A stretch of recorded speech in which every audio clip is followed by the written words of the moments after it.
Uy, anong ginagawa mo dyan? Ginagamit mo din yung facial wash ko na Sintela, no? Oo. Kaya pala yung face mo, mas nagla-lighting na yung, tingnan mo, yung acne pimple mo. Sinasabi ko na, kaya pala mabilis maubos yung Sintela ko, ha? Alam mo, ha? Ayan, tingnan nyo guys, yung face niya ngayon. O, di ba, nag-lighting na. Papakita ko sa inyo yung face niya before, guys, nung hindi pa siya gumagamit ng Sintela. Ayan, yung Sintela ginagamit namin. Facial wash. Nakikihati ka pala sa aking skincare, ha? Alam mo, ha? Bakit bawal? Ay, pwede naman. O, di ba? Kaya kung ako sa inyo, gusto nyo mag-lighting yung mga face nyo or mawala yan. Ako nito.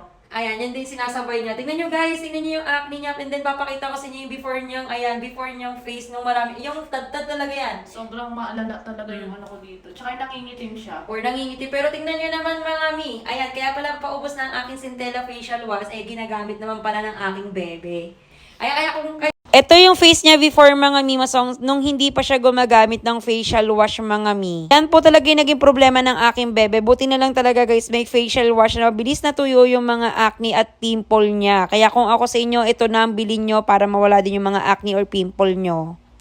Kaya kung ako sa inyo mga mi, kung gusto nyo mawala yung mga acne nyo, mawala yung mga pimples nyo dyan, or mag-lighting yung face nyo mga mi, mag-Centella facial wash na kayo. Kung gusto nyo maging ala Korean skin ng inyong face mga mi, ito lang talaga ang pinakasikreto namin dalawa. Kaya nawawala yung mga acne at pimple namin.